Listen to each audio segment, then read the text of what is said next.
Yes दोस्तों,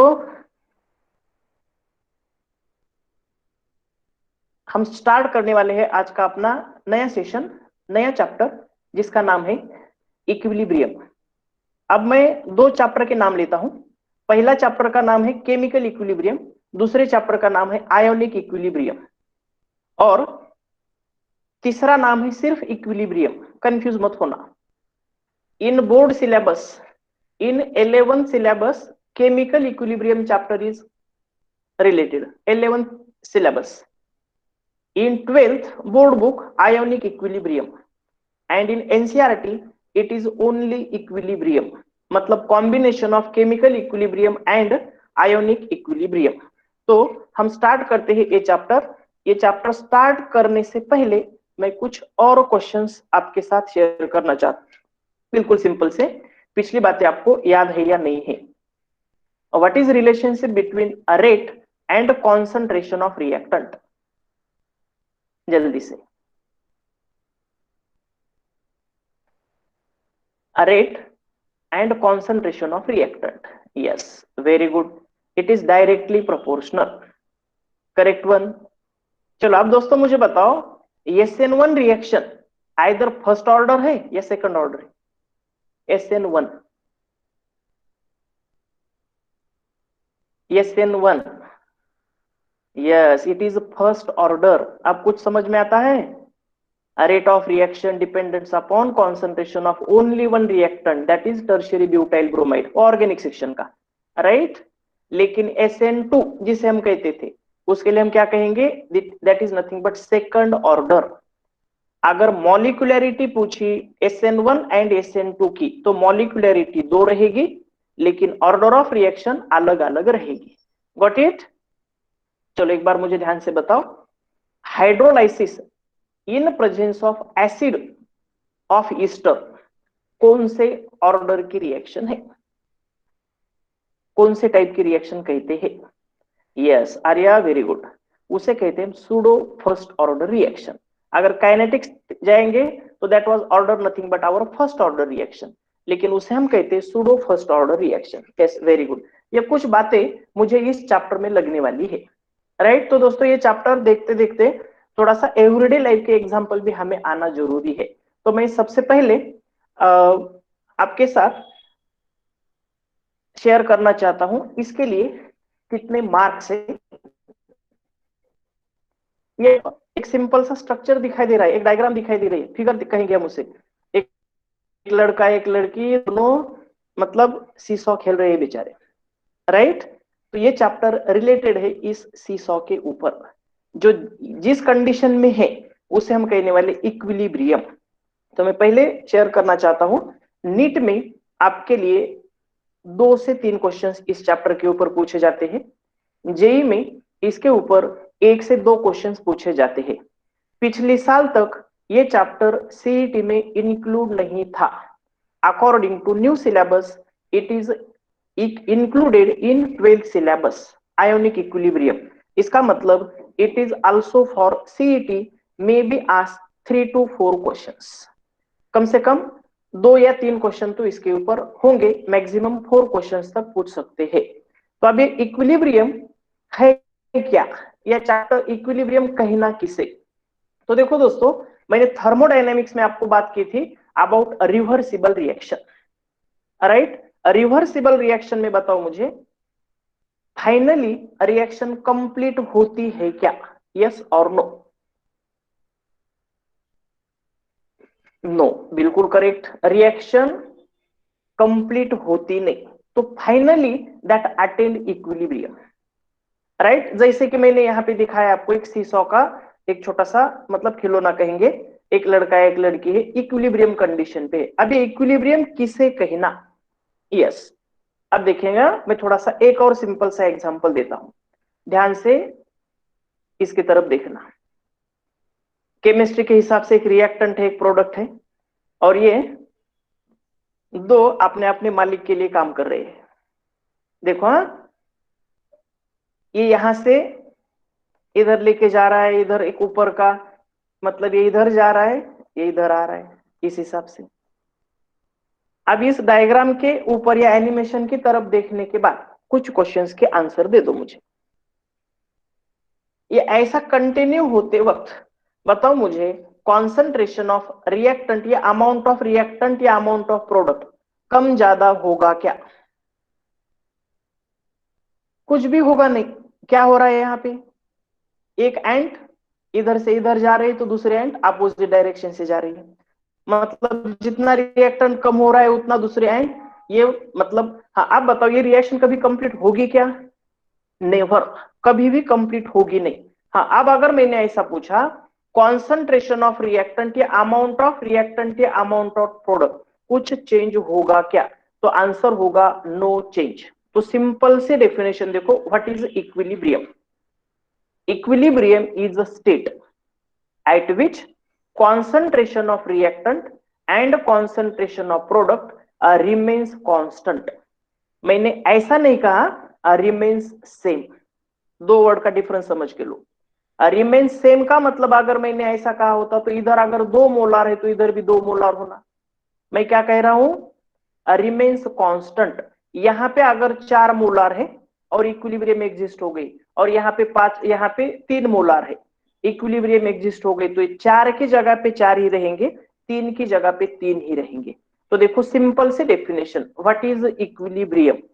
तो simple से डेफिनेशन देता हूं, state eight which concentration of reactant or product remains constant is known as या is called as equilibrium state।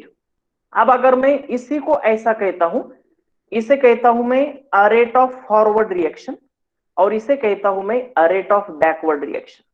तो दोस्तों मुझे बताओ, at equilibrium what is relationship between rate of forward reaction and rate of backward reaction? Yes कलश, बिल्कुल correct. Yes शिफा, श्रुति, very good. तो मैं definition ऐसे भी कह सकता हूं, what is equilibrium? State eight which a rate of forward reaction is equal to a rate of backward reaction, it is nothing but our equilibrium। Correct. तो दोस्तों simple सी एक बार डेफिनेशन लिखो आपके पास, इक्विलिब्रियम किसे कहना?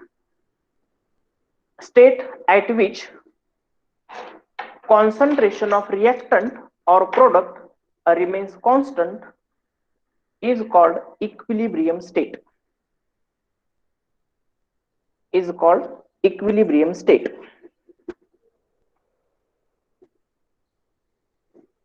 नेक्स्ट लाइन लिख सकते हो, at equilibrium RF is equal to RB। RF का मतलब rate of forward reaction, RB का मतलब rate of backward reaction.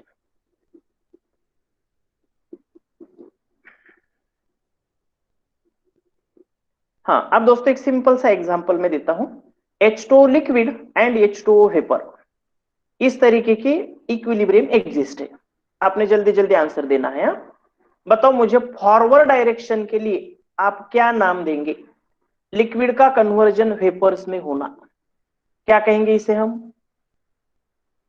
Yes इसे कहेंगे हम वेपराइजेशन। करेक्ट। अब बताओ मुझे रिवर्स अगर कर दिया, वेपर्स का कन्वर्जन लिक्विड में होने लगा, तो हम क्या कहेंगे, कौन सा वर्ड यूज करेंगे? Yes Tejas, correct, that was nothing but condensation. अब अगर ये दोनों में इक्विलिब्रियम एग्जिस्ट होती है तो मैं यहाँ पे क्या कहूंगा, rate of vaporization is equal to rate of condensation.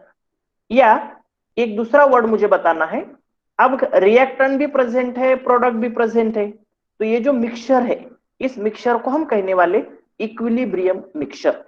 Equilibrium mixture के लिए पक्का याद रखो, जितना रिएक्टेंट बचा है, जितना प्रोडक्ट तैयार हुआ है एट इक्विलिब्रियम, दोनों के मिक्सचर के लिए हम नाम देने वाले हैं equilibrium mixture. It is so easy.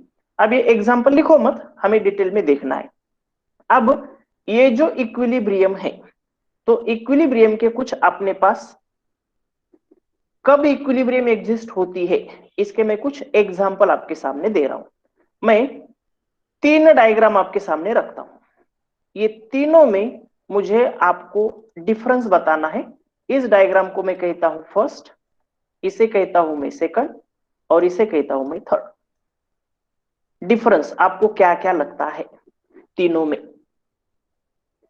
तीनों ने इक्विलिब्रियम अटेंड की है, तो आपकी तरफ से आपको क्या क्या लगता है क्या क्या डिफरेंस आपको 3 डायग्राम में दिखाई दे रही है। या मैं क्वेश्चन थोड़ा सा चेंज करता हूं, आपको आंसर देने में इजी होगा।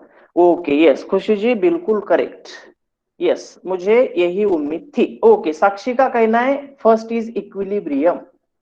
हाँ, तो इसी के लिए मैंने 3 डायग्राम दे दिए। अब दोस्तों ध्यान से याद रखो, साक्षी का कहना था ये पहली इक्विलिब्रियम है, तो गलत है।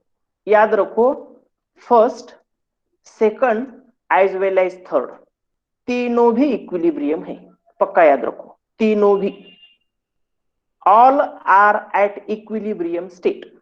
यहां पे इसका कॉन्सेंट्रेशन सेम है, तब इक्विलिब्रियम एग्जिस्ट होगी। मैंने डेफिनेशन में ही बताया था, कॉन्सेंट्रेशन सेम होना ऐसा मैंने नहीं कहा था, कॉन्सेंट्रेशन रिमेन्स कांस्टेंट ऐसा कहा था। ओके, यहां पे देखो, अगर मैं इसे रिएक्टेंट कहता हूं तो रिएक्टेंट कम है एज कंपेयर टू प्रोडक्ट।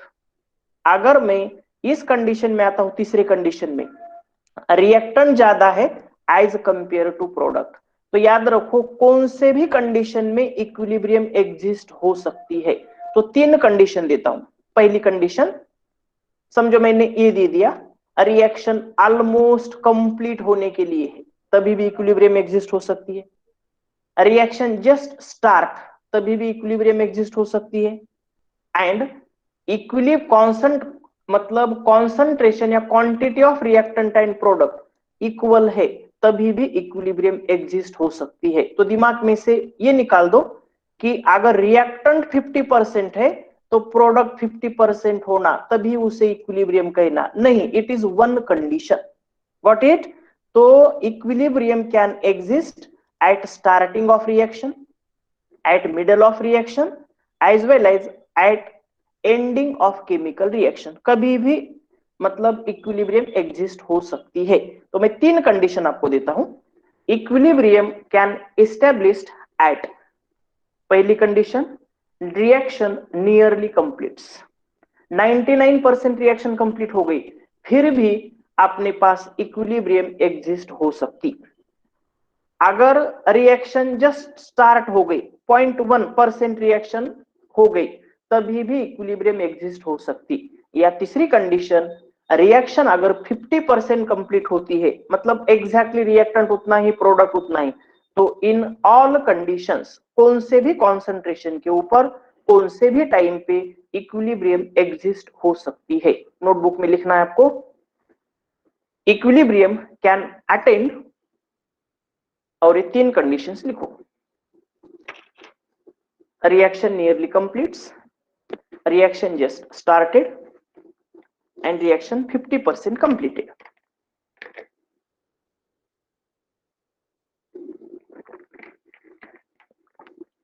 कौन से भी कंडीशन के लिए आप पक्का याद रखो।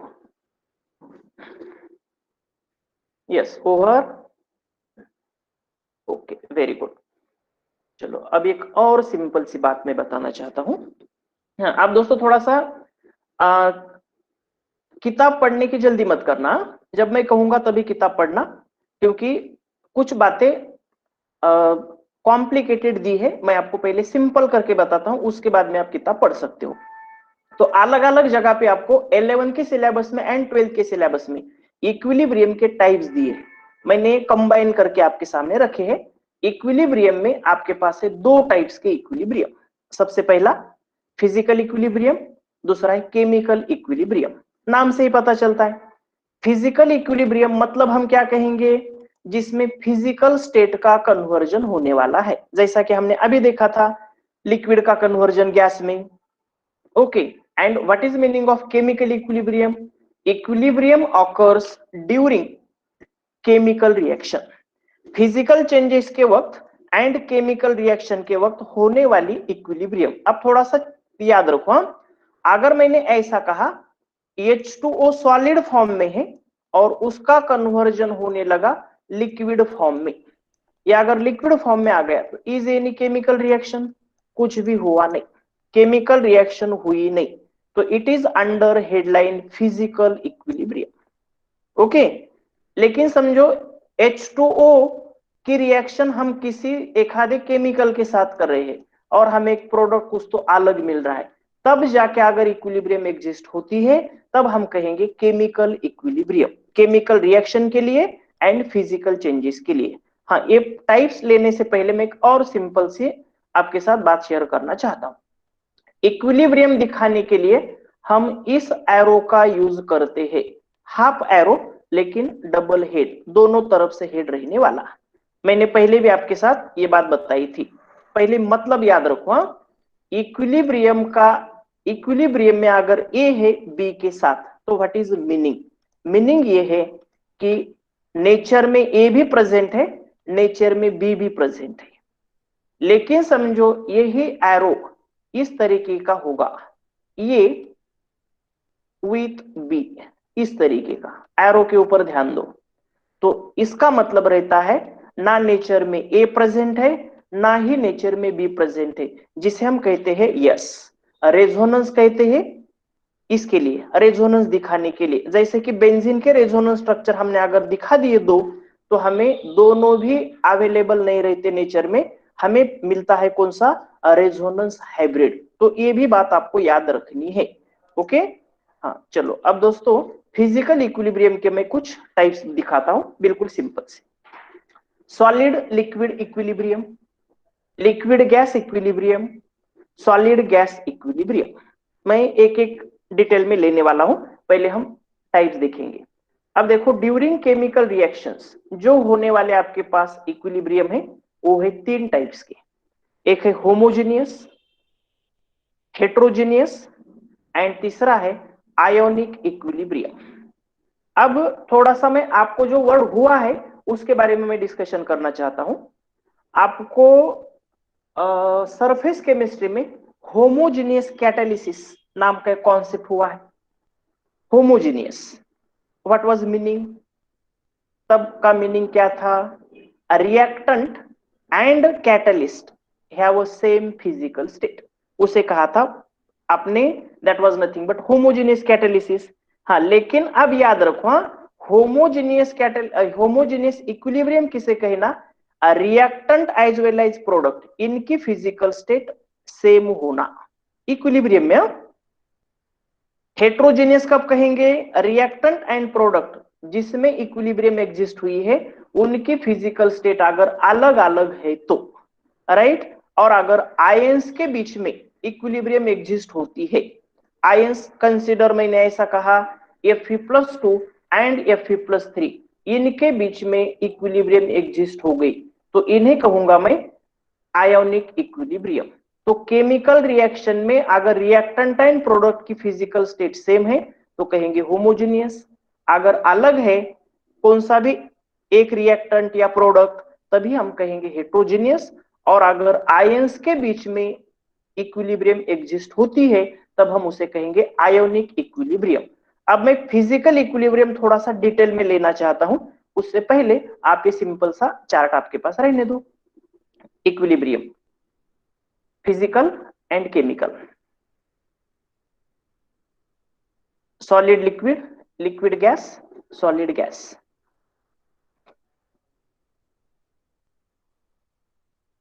Yes, physical equilibrium is one type of heterogeneous, लेकिन फिजिकल में हेट्रोजीनियस टाइप नहीं है।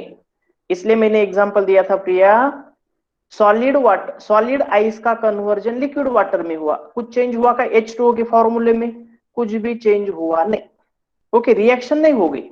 जब तक केमिकल रिएक्शन नहीं होती तब तक होमोजेनियस हेट्रोजेनियस नहीं कहेंगे, ये तो तीनों भी हम हेट्रोजेनियस कहेंगे, नो प्रॉब्लम, लेकिन केमिकल रिएक्शन ही हुई नहीं। Yes, can I continue? Yes, very good. हाँ चलो, आप बताओ, सॉलिड लिक्विड इनकी अगर इक्विलिब्रियम एग्जिस्ट होती है तो देखो मैं सिंपल सा एग्जांपल देता हूं, H2O solid with H2O liquid. अब मुझे बताओ दोस्तों, फॉरवर्ड डायरेक्शन के प्रोसेस को आप क्या नाम देंगे? सॉलिड का कन्वर्जन लिक्विड में होना, जल्दी से। यस आयशा जी, करेक्ट।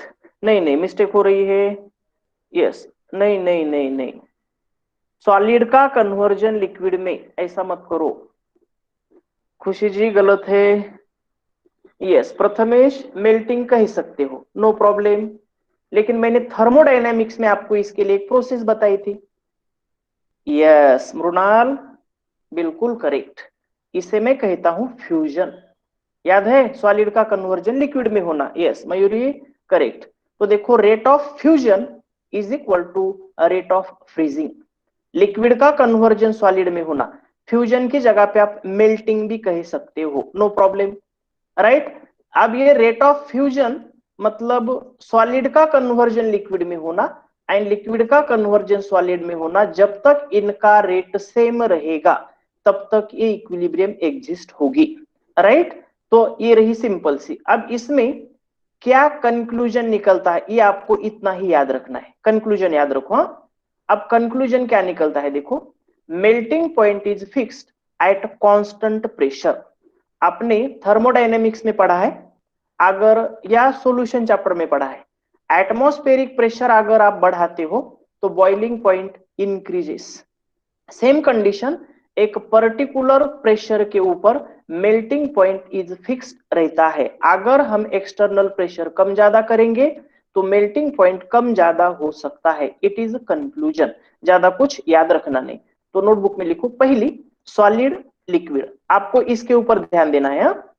कौन से दो प्रोसेसेस का रेट सेम है, एंड दूसरी बात व्हाट इज कंक्लूजन, जल्दी से, हाँ। Solid liquid equilibrium. हाँ, अब आपको शायद आइडिया आ गई कौन से दो प्रोसेस इक्विलिब्रियम में रहते हैं। अब मैं दूसरा टाइप देता हूं, आपने जल्दी से बताना कौन से प्रोसेस इक्विलिब्रियम में रहेंगे। Is over. कलश याद रखो।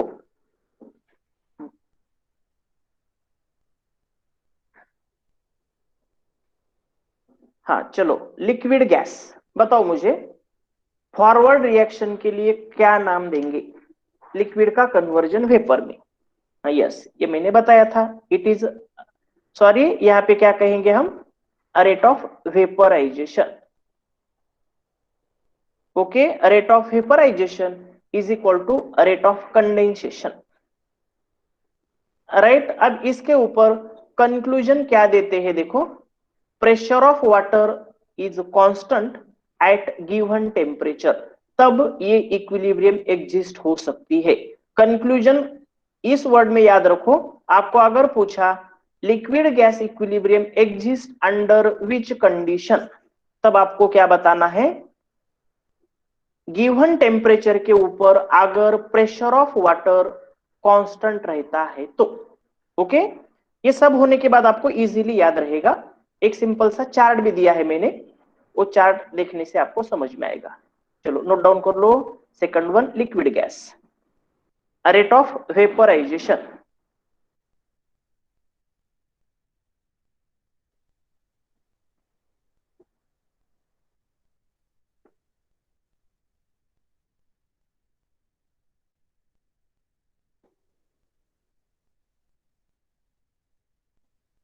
चलो is over. Arya, last slide में melting point is constant at constant pressure.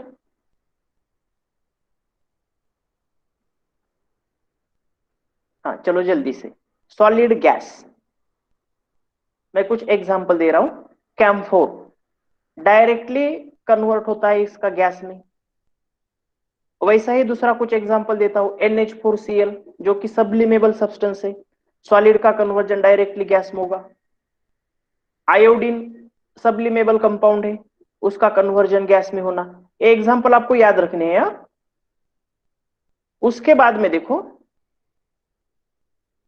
Rate of sublimation, ये हुआ फॉरवर्ड डायरेक्शन के लिए। अब मुझे बताओ बैकवर्ड डायरेक्शन के रिएक्शन के लिए क्या कहते हैं, अगर किसी को पता है तो। ज्यादातर यूज तो नहीं करते हैं।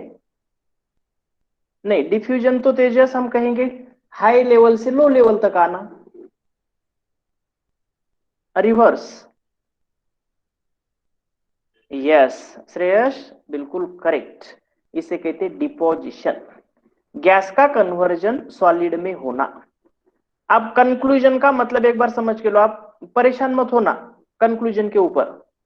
सॉलिड गैस की इक्विलिब्रियम कब एग्जिस्ट होती है? तो उसका आंसर है at constant temperature and pressure. What it? Conclusion का मतलब देखो, ये इक्विलिब्रियम कब एग्जिस्ट होती है? At constant temperature and pressure. हर एक के लिए वही मतलब ले लो। चलो एग्जांपल याद रखो, कैम्फोर ये सब्लिमेबल है इसीलिए, क्योंकि आपको जनरल ऑर्गेनिक केमिस्ट्री में जो टेक्निक्स है, सब्लिमेशन एक नाम की मेथड थी प्यूरिफिकेशन की, तो उसमें भी हमें ये 3 एग्जांपल काम के हैं। चलो ओवर। कंक्लूजन को आप इस तरीके से सोचो, गिवन इक्विलिब्रियम कब एग्जिस्ट होती है? तो उसका आंसर है कंक्लूजन। डन? ओके। हाँ, अब मैं कुछ स्पेशल इक्विलिब्रियम ले रहा हूं, फिजिकल की है। एक आधा सॉलिड अगर हम लिक्विड में डिसॉल्व करते हैं तो is any change, any chemical reaction? नहीं है। इसे भी हम अंडर हेडलाइन लिख सकते हैं फिजिकल इक्विलिब्रियम। डिसॉल्व करना है सॉलिड इन लिक्विड्स। तो देखो ध्यान से, शुगर सॉलिड डिसॉल्व कर दी मैंने इन सॉल्यूशन फॉर्म में, तो इनमें भी इक्विलिब्रियम एग्जिस्ट हो सकती है। तो देखो, rate of dissolution is equal to rate of crystallization, ये दो रेट आपके पास इक्वल रहेंगे। कंक्लूजन मतलब ये कब इक्विलिब्रियम एग्जिस्ट होगी? Concentration of solute in solution remains constant, तब जाके ये इक्विलिब्रियम एग्जिस्ट हो गई ऐसा हम कहेंगे। समझो दोस्तों, आपने शुगर ले ली थोड़ी सी, और शुगर लेने के बाद आपने पानी में ऐड कर दी और वो 100% डिसॉल्व हो गई, तो उसे हम नहीं कहेंगे इक्विलिब्रियम। इक्विलिब्रियम वहां पे एग्जिस्ट नहीं हुई। लेफ्ट हैंड साइड का पोर्शन है, हम कहेंगे इन सॉलिड फॉर्म, ये है अपने पास सॉल्यूशन में जो डिसॉल्व हुआ है उसके लिए। तो इसे मैं ऐसा भी कह सकता हूं,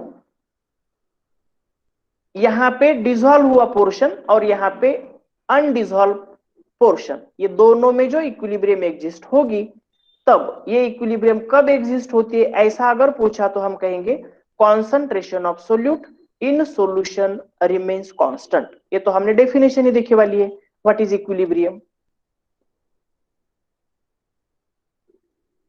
जल्दी से।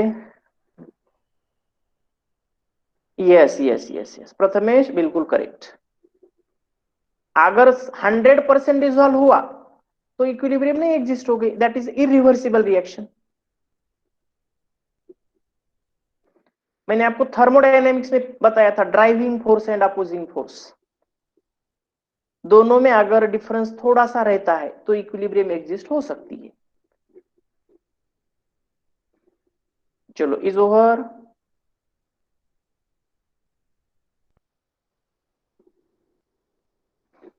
डन। ओके। हाँ, गैस इन लिक्विड, ये भी फिजिकल इक्विलिब्रियम में आ सकता है। CO2 gas and CO2 in solution. चलो, गैस का कन्वर्जन लिक्विड में, इसे मैं कहूंगा डिसॉल्व होना, बल्कि आपके पास वेपराइजेशन कहूंगा मैं, जो डिसॉल्व हुआ है उसका फिर से वेपर फॉर्म में आना।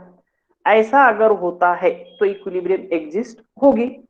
अब इसके इसके इसके ऊपर से कंक्लूजन निकलता है। शायद आपको एक मैं सेंटेंस देता हूं, वो सेंटेंस के हिसाब से मुझे बताओ, as pressure on gas increases solubility increases, ये कौन से साइंटिस्ट ने आपको बताया है? याद आता है क्या? Anyone? Yes, from solution chapter. जितना ज्यादा प्रेशर देंगे उतनी solubility of gas increases. It is nothing but Henry's law. Got it? तो अब देखो कंक्लूजन क्या होगा। ये इक्विलिब्रियम एग्जिस्ट, आपने एक एग्जांपल भी देखा होगा कि एक आधी अपनी जो कोल्ड ड्रिंक्स रहती है, कोल्ड ड्रिंक्स में आपने अगर कोल्ड ड्रिंक का ढक्कन ओपन कर दिया, निकाल दिया, तो व्हाट हैपेंस, अंदर से CO2 गैस जो डिसॉल्व हुआ है, जो भी गैस रहेगा वो गैस जल्दी से बाहर आता है। लेकिन वही अगर अंडर प्रेशर रखते हैं तो व्हाट हैपेंस, वहां पे वो डिसॉल्व फॉर्म में रहता है, मतलब सॉल्यूशन फॉर्म में रहता है। तो इट इज नथिंग बट, मतलब जितना ज्यादा प्रेशर बढ़ाएंगे उतना सॉल्यूशन में जाने वाला गैस उसका कॉन्सेंट्रेशन बढ़ेगा। ये ऑलरेडी हमने देखा है इन सॉल्यूशन चैप्टर। तो ये भी आपके पास लिखो, गैस का सॉल्यूशन के साथ।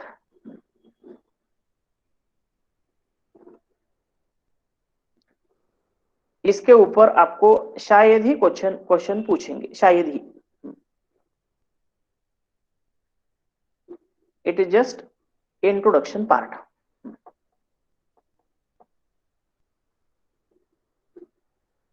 जैसे कि एक आधी फिल्म शुरू होते वक्त आपको 2-4 पेजेस देते हैं छोटी छोटी लाइन में। या दूसरा एग्जांपल देता हूं, आपने एखादी मशीन या एखादा रेफ्रिजरेटर घर में ले लिया या मोबाइल ले लिया, तो उसके साथ एक मैनुअल बुक आता है। मैनुअल बुक वो कभी पढ़ा है किसी ने?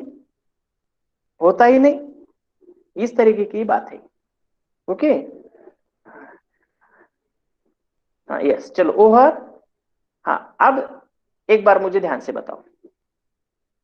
हाँ, अब आपको याद है या नहीं देखेंगे। सॉलिड लिक्विड इक्विलिब्रियम कब एग्जिस्ट होती है, ऐसा अगर मैंने कहा तो आपका आंसर क्या होगा? सॉलिड लिक्विड इक्विलिब्रियम कब एग्जिस्ट होती है?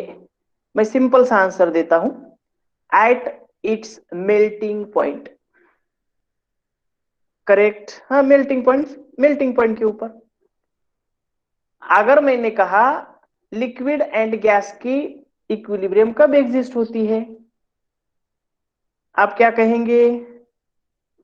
At its boiling point. या आप क्या कहेंगे? At constant temperature pressure. Correct. उसके बाद में अगर आपको पूछा सॉलिड गैस ये इक्विलिब्रियम कब एग्जिस्ट होती है, तो आप कहेंगे at constant temperature and pressure. या दूसरे वर्ड में आप क्या कहेंगे? Rate of vaporization, sorry rate of sublimation is equal to rate of deposition. तो ये रही सिंपल से आपके पास फिजिकल इक्विलिब्रियम के कुछ में आपके सामने एग्जाम्पल, मतलब कुछ टाइप्स बता दिए। अब मैं बताता हूं कुछ कैरेक्टरिस्टिक्स। अब देखो कैरेक्टरिस्टिक बहुत इंटरेस्टिंग है। अब अगर समझो, पहला कैरेक्टर समझ के लो, ये इक्विलिब्रियम पॉसिबल है only in close system, not in open system. क्यों? तो ध्यान से देखो, अगर समझो ओपन सिस्टम है, यहां पे लिक्विड है और इसका कन्वर्जन हो रहा है गैसियस फॉर्म में, इक्विलिब्रियम कभी एग्जिस्ट होगी क्या? बिल्कुल ही नहीं होगी, क्योंकि लिक्विड का कन्वर्जन गैस में हो रहा है, गैस का कन्वर्जन लिक्विड में नहीं हो रहा, ये रेट इक्वल नहीं हो गया। Got it? तो हमें रेट इक्वल चाहिए। इसके लिए सबसे इंपॉर्टेंट बात, फिजिकल इक्विलिब्रियम अगर एग्जिस्ट होनी है तो हमें क्लोज सिस्टम होना ही होना। क्लोज सिस्टम अगर नहीं है तो फिजिकल इक्विलिब्रियम पॉसिबल नहीं, क्योंकि ये होगी 100% इरिवर्सिबल। हम कहेंगे rate of forward reaction is greater as compare to rate of backward reaction. या पूरा का पूरा जो रिएक्टेंट है, जो भी फिजिकल स्टेट प्रेजेंट है, वो सब की सब बाहर जाएगी। समझो मैंने दे दिया ओपन सिस्टम में रखा कैम्फोर, और कैम्फोर का सब्लिमेशन होना स्टार्ट हुआ पर्टिकुलर टेम्परेचर के ऊपर, पूरा का पूरा कैम्फोर सराउंडिंग में चला जाएगा। कभी इक्विलिब्रियम एग्जिस्ट होगी? होगी नहीं। इसलिए पहला कैरेक्टर ध्यान से लिखो, it is possible in close system, not in open system.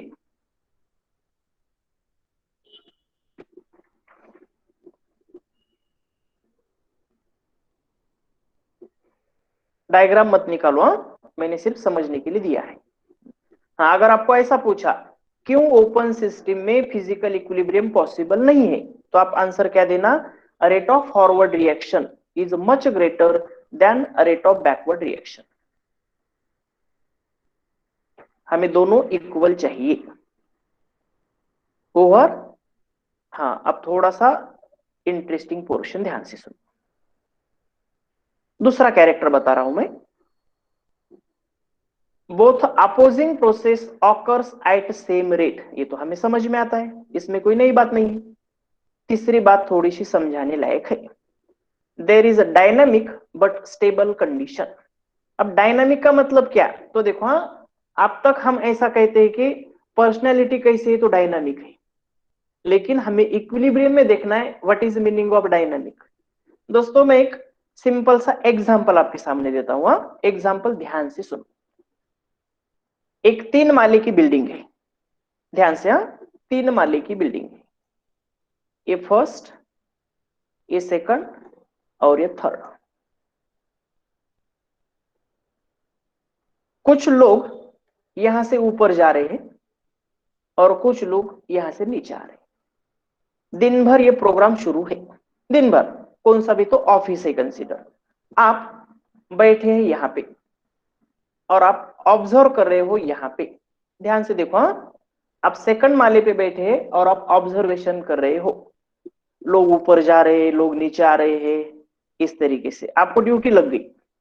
अब मेरा सवाल है, ऊपर जा रहे हैं लोग, कुछ लोग नीचे आ रहे हैं अपना अपना काम खत्म करके, ये दिन भर 24 आवर्स की प्रोसेस है, ऐसा कंसीडर करो। ऊपर जाने वाले लोग यहाँ पे कंसीडर है, इस माले पे 3, नीचे आने वाले 3, राइट। ये इधर भी कुछ लोग नीचे जा रहे हैं, इधर से कुछ लोग ऊपर जा रहे हैं, ऑफिस में काम खत्म कर रहे हैं और नीचे आ रहे हैं। आपको सवाल पूछा, आप यहाँ पे बैठे हैं सेकंड माले पे, आपको क्वेश्चन पूछा 12 बजे आपके सामने कितने लोग हैं, what is your answer. Yes, Namrata correct. ऊपर जाने वाले 3, नीचे आने वाले 3, टोटल कितने हो गए, 6। गॉट इट, समझ में आ गया। हाँ, अब मेरा सवाल है 2 बजे आपके सामने कितने लोग हैं।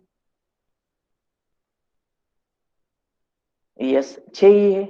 अब मेरा तीसरा सवाल है, आपके सामने 6 ही लोग दिखाई दे रहे हैं, क्या प्रोसेस स्टॉप है। हाँ, यस, इक्विलिब्रियम तो एग्जिस्ट है, फॉरवर्ड डायरेक्शन बैकवर्ड डायरेक्शन शुरू है, मगर rate of forward direction is equal to rate of backward reaction, इसे कहना इक्विलिब्रियम।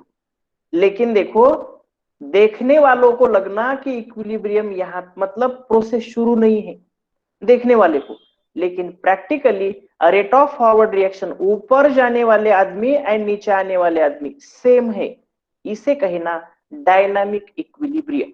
एक बार ध्यान से सुनो, डायनामिक का मतलब rate of forward reaction is equal to rate of backward reaction, या देखने में ऐसा लगेगा कि रिएक्शन इज स्टॉप। मैंने एक एग्जांपल दिया था सीसॉ का, ऐसे दो, मतलब एक 2 बच्चे बैठे वाले हैं, ऐसे स्ट्रेट लाइन जब थी तब आपको ऐसा लगेगा कि रिएक्शन खत्म हो गई, मगर दोस्तों रिएक्शन खत्म हो गई क्या, नहीं, ये स्ट्रेट कब रहेगा, यहाँ की फॉरवर्ड डायरेक्शन की रिएक्शन बैकवर्ड डायरेक्शन की रिएक्शन सेम होगी एट दैट कंडीशन। ये ऐसे भी हो सकती है या ऐसे भी हो सकती है, मतलब एनी कंडीशन पे। मैं एक और एग्जांपल देता हूं, थोड़ा सा एक्सरसाइज कर लेंगे, देखो ध्यान से। ये जो लड़की इतनी रनिंग कर रही है, हम आपके सामने जो आपके स्क्रीन के ऊपर दिखाई दे रही है, आपके सामने से जा रही है क्या, नहीं, और जाएगी भी नहीं। क्यों, rate of forward reaction and rate of backward reaction same है। नीचे का जो भी ग्राउंड है उसका, उसकी डायरेक्शन एंड उस लड़की की direction, rate of forward reaction and rate of backward reaction same हुआ, इसका मतलब दिखाई देगा ये कुछ भी नहीं कर रही, अपनी ही जगह पे है, लेकिन इज पॉसिबल, नो, इसे कहना डायनामिक इक्विलिब्रियम। मैं एक और एग्जांपल देता हूं सिंपल सा, देखो ध्यान से।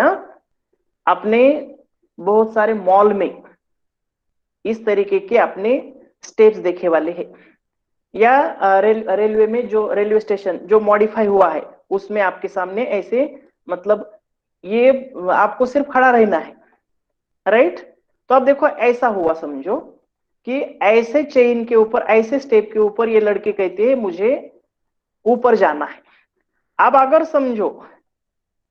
अगर समझो ये ऊपर जाने की इस लड़की की रेट, और ये जो अपने पास नीचे आने वाला जो एक्सलेटर है, ओके, जो भी रोलर है उनका अगर रेट सेम रहा, ये लड़की अपना पैर उठा रही है, इसके ऊपर रख रही है, फिर से रख रही है, फिर से रख रही है, आप प्लेटफॉर्म पे यहाँ खड़े हैं, मतलब बचपन में ऐसा कुछ ऐसे भी आपने लिखा हुआ है, रेलवे स्टेशन पे 1 घंटा, ओके, लिखा होगा आपने ऐसा ऐसे। तो यहाँ से देख रहे हो आप उस लड़की की तरफ, तो आपको ये लड़की दिखाई देगी उसी जगह पे, तो आप ऐसा कहेंगे क्या, ये लड़की कुछ भी नहीं कर रही? नहीं, rate of forward reaction is equal to rate of backward reaction, no change in position of that girl, इसे कहना डायनामिक। तो आई होप आपको डायनामिक का मतलब समझ में आया होगा। मैं एक बार रिपीट करता हूं, डायनामिक का मतलब rate of forward reaction is equal to rate of backward reaction, या दूसरा मतलब थर्ड पार्टी को ऐसा लगेगा रिएक्शन स्टॉप हुई वाली है, लेकिन actually reaction is continue, reaction कभी भी खत्म नहीं हुई, इसे कहेंगे हम डायनामिक इक्विलिब्रियम। तो ये 2 पॉइंट लिखो। दूसरा कैरेक्टर, पहला कैरेक्टर हमने देखा क्लोज सिस्टम होना जरूरी था, दूसरा देखा हमने opposing processes occurs eight same rate, उसी उसी के मतलब कि तीसरा पॉइंट मैंने दे दिया, there is dynamic but stable condition, या आप इसे थर्ड पॉइंट को ऐसा भी लिख सकते हो, देयर इज डायनामिक इक्विलिब्रियम।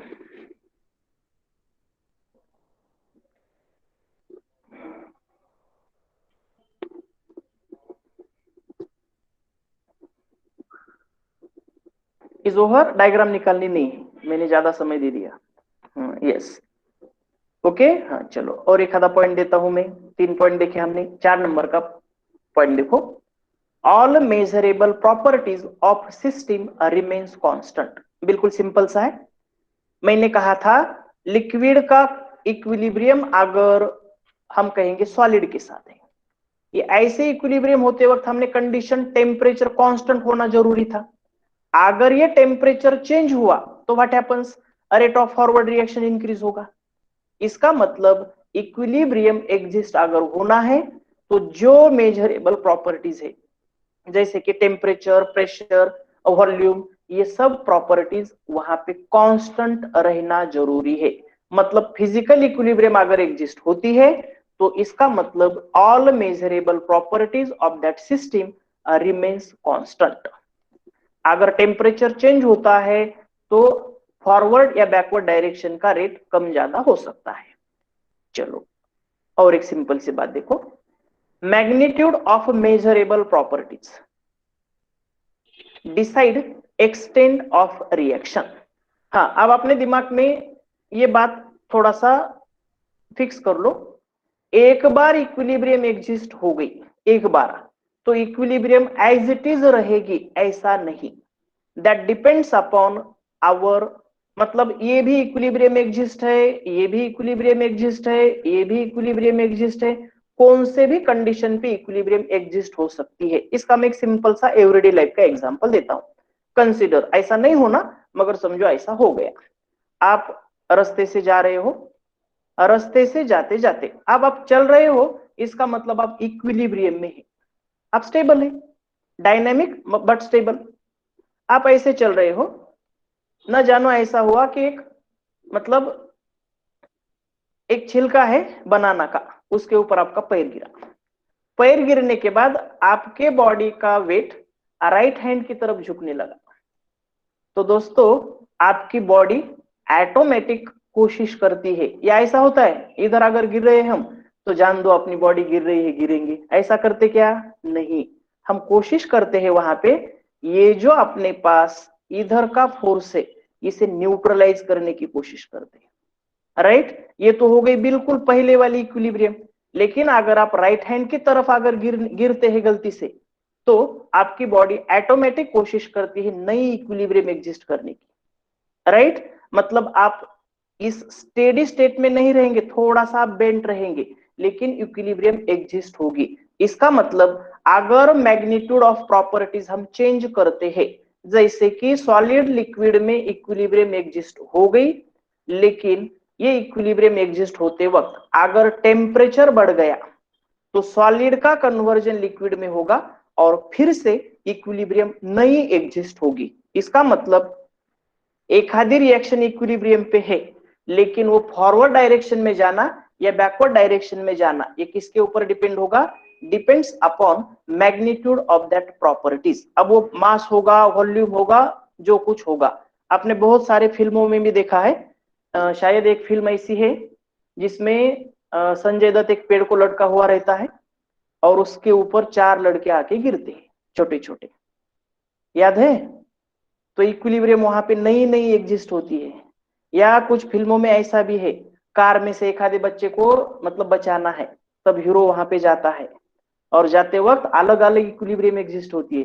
पहली इक्विलिब्रियम कार की अलग रहती है, उसके बाद में अलग होती है, और फाइनली क्या होता है, मतलब अब वो फिल्म है, वो बच्चा बाहर आता है, हीरो बाहर आता है, गाड़ी नीचे जाती है। लेकिन ये पूरे प्रोसेस में इक्विलिब्रियम बहुत बार चेंज होती है। ये किसके ऊपर डिपेंड है? Magnitude of that properties. कितना मास, कितना वेट एक साइड पे है, कितना अमाउंट है, उसके ऊपर भी डिपेंड होगा। तो ये भी पॉइंट आपको लिखना है। लिखो, magnitude of measurable properties decide extent of reaction. अभी अभी जो क्लास के लिए बैठे हैं, बैठते वक्त आपकी इक्विलिब्रियम अलग थी। अब अगर खुद को आपने देखा तो आपकी इक्विलिब्रियम शायद चेंज हुई होगी। नई इक्विलिब्रियम एग्जिस्ट कर दिया आपने। किसी ने तो अपने बॉडी का ज्यादा से ज्यादा सरफेस एरिया भी यूज किया होगा। समझदार है आप।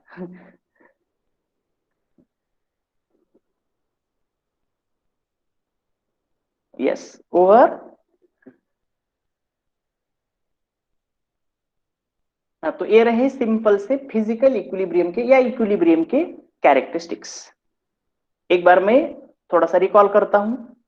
कौन सी सिस्टम जरूरी है? तो जरूरी है क्लोज सिस्टम, ओपन सिस्टम नहीं। उसके बाद में rate of forward reaction is equal to rate of backward reaction. उसके बाद में इक्विलिब्रियम रहते dynamic. All measurable properties remains constant. अगर वो मेजरेबल प्रॉपर्टी चेंज होते हैं, उनका मैग्नीट्यूड कम ज्यादा होता है, तो नई इक्विलिब्रियम एग्जिस्ट होती है। मगर वो equilibrium exist either forward direction या बैकवर्ड डायरेक्शन, ये डिपेंड करेंगे मैग्नीट्यूड ऑफ दैट प्रॉपर्टीज। मैं थोड़ा सा एक बार और समझाना चाहता हूं। इक्विलिब्रियम ग्राफ के फॉर्म में, ग्राफ के फॉर्म में। अब देखो ध्यान से, एक रिएक्शन है ए टू बी। आपने केमिकल काइनेटिक्स में देखा है, कॉन्सेंट्रेशन ऑफ रिएक्टेंट कम होता है, कॉन्सेंट्रेशन ऑफ प्रोडक्ट बढ़ता है। आपने वहां पे दो नाम देखे थे, average rate of reaction, instantaneous rate of reaction. Got it? तो वही कॉन्सेप्ट मैं यहाँ पे यूज कर रहा हूं, लेकिन सिर्फ अलग तरीके से। देखो ध्यान से, मैंने अगर इसके लिए ग्राफ निकाला, कॉन्सेंट्रेशन वर्सेस टाइम, ये है आपके पास रेड लाइन जो दिखाई देती है, इसे मैं कहता हूं कॉन्सेंट्रेशन ऑफ प्रोडक्ट, और ब्लू लाइन को कहता हूं मैं कॉन्सेंट्रेशन ऑफ रिएक्टेंट। देखो ध्यान से, जैसे जैसे रिएक्शन मतलब शुरू होती है तब कॉन्सेंट्रेशन सबसे ज्यादा, लेकिन जैसे जैसे रिएक्शन प्रोसीड होती है रिएक्टेंट का कॉन्सेंट्रेशन कम होता रहता है। करेक्ट? अब ये जो आपके पास रेड लाइन दिखाई देती है, ये है कॉन्सेंट्रेशन ऑफ प्रोडक्ट। शुरू में 0 था, लेकिन जैसे जैसे टाइम चला गया, रिएक्शन प्रोग्रेस हो गई, what happens, concentration of product increase हुआ। हाँ, अब अगर आपको ये ग्राफ के ऊपर पूछा कौन से कंडीशन पे इक्विलिब्रियम एग्जिस्ट है, तो दोस्तों आप गलती क्या करते हो, देखो आप आंसर देते हो यहां पे। तो याद रखो वहां पे नहीं, यहां पे कॉन्सेंट्रेशन इक्वल हुआ, सेम नहीं रहा। देखो ध्यान से, ये जो यहां से यहां तक, यहां से यहां तक, ये concentration of reactant and product remain same, तो इसे कहेंगे हम इट इज इक्विलिब्रियम स्टेट। अब मैं डेफिनेशन एक बार फिर से बताता हूं। State eight which concentration of reactant and product remains constant, not same। फिर से याद रखो, remains constant is known as equilibrium state। अगर यही बात मुझे बतानी है और एक तरीके से, रेट के हिसाब से, तो अब देखो ध्यान से, ये फॉरवर्ड रिएक्शन का रेट, ये बैकवर्ड रिएक्शन का रेट, दोनों का रेट सेम कहां पे है? तो ये यहां पे है, इसे कहेंगे हम, ये है equilibrium. Got it? Rate versus time में अगर यही बात मुझे बतानी है, अमाउंट मतलब कॉन्सेंट्रेशन वर्सेस टाइम में, तो ये जो लाइन दिखाई देते हैं ये इंडिकेट करते हैं आपके पास इक्विलिब्रियम। Got it? तो एग्जाम में ग्राफ देने के बाद आपको अगर पूछा eight which point equilibrium occurs, तो गलती से भी ये क्रॉस का पॉइंट आंसर मत देना। ओके, आपने डेफिनेशन क्या देखी? Concentration of reactant and product remains constant, change नहीं होना। हाँ, इसके बाद में चेंज होना नहीं होना ये अलग सी बात है। तो दोस्तों ये दोनों ग्राफ आपके पास रहने दो और इसे कहो इक्विलिब्रियम, रेट वर्सेस टाइम, और दूसरा अमाउंट वर्सेस टाइम, या उसे कह सकते हो आप कॉन्सेंट्रेशन वर्सेस टाइम।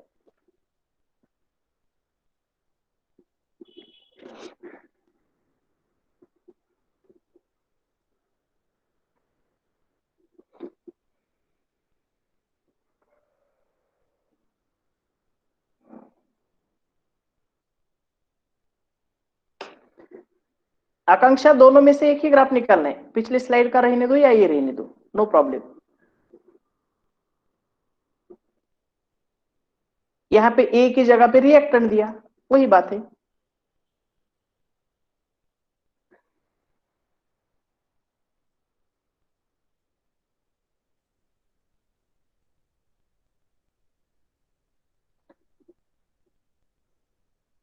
फिर भी दिखाता हूं, परेशान मत होना। यहाँ पे इक्विलिब्रियम एग्जिस्ट है, हाँ, इतने पॉइंट में। हाँ, किसी को अगर पिछली स्लाइड भी देखना है तो देखो।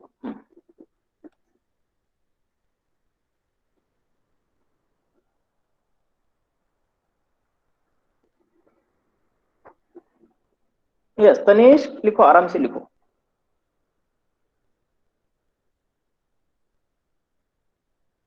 चलो, इज ओवर।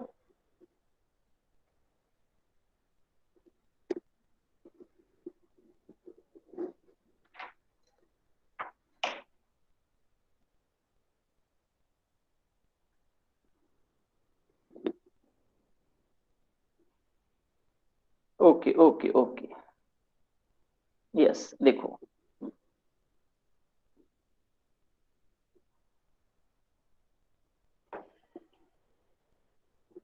मैं एक 2 मिनट एक्स्ट्रा लेता हूँ, हाँ? मतलब ये graphical portion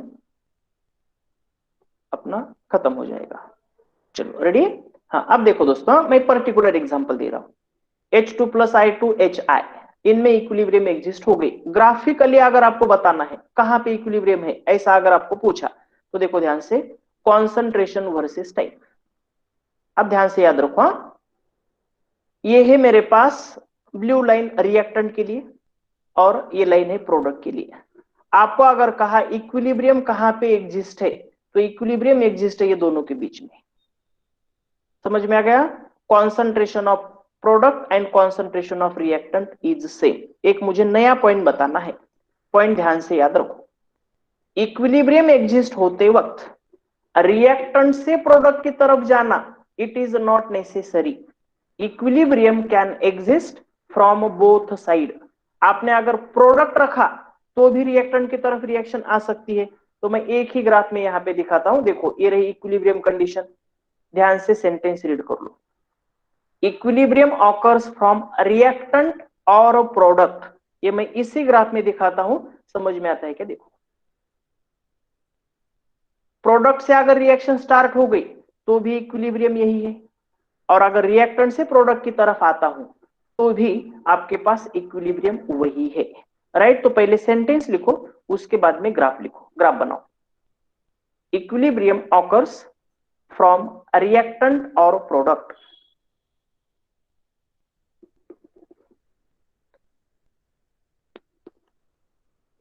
equilibrium occurs from reactant or product।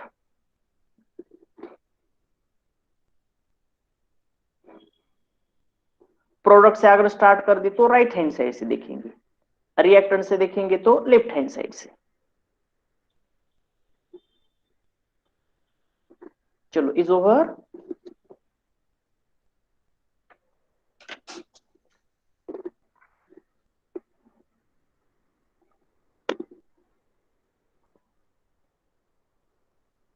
Is over.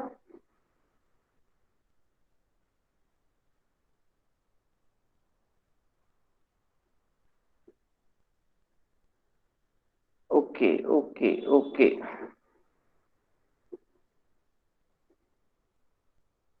हाँ, अब अगर मैंने सवाल पूछा बाय हाउ मेनी वे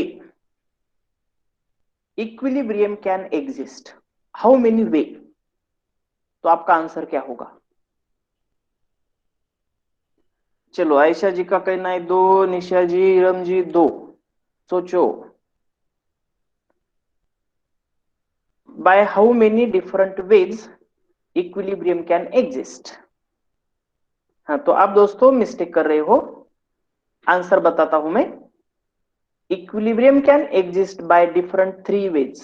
अब आप कहेंगे 3 कहां से? नहीं नहीं, आर्या समझ के लो, कॉन्सेप्ट समझ में आ गया आपको प्रथमेश।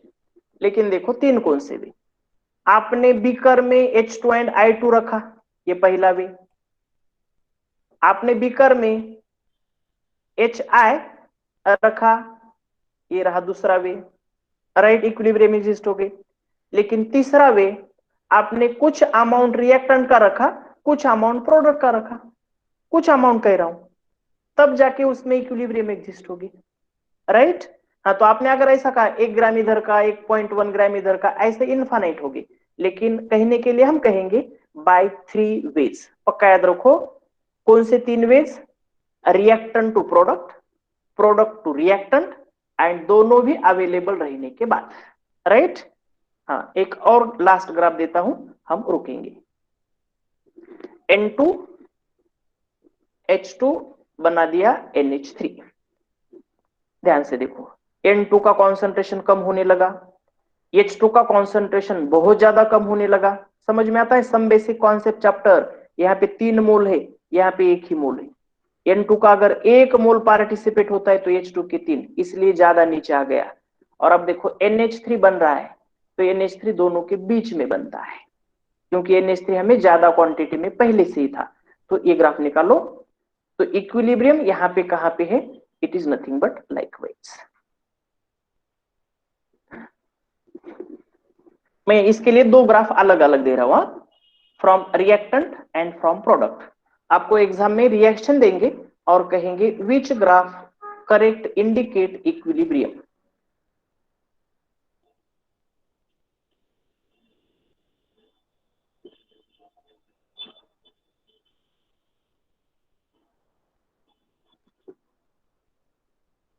ये ग्राफ के ऊपर क्वेश्चन पूछ सकते हैं, पूछे वाले भी है।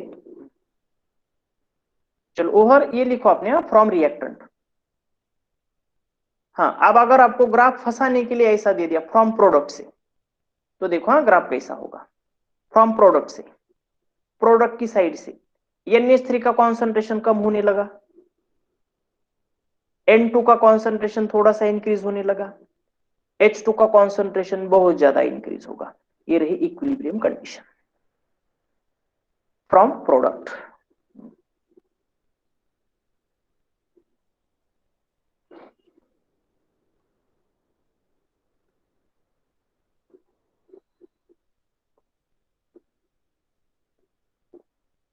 Is over.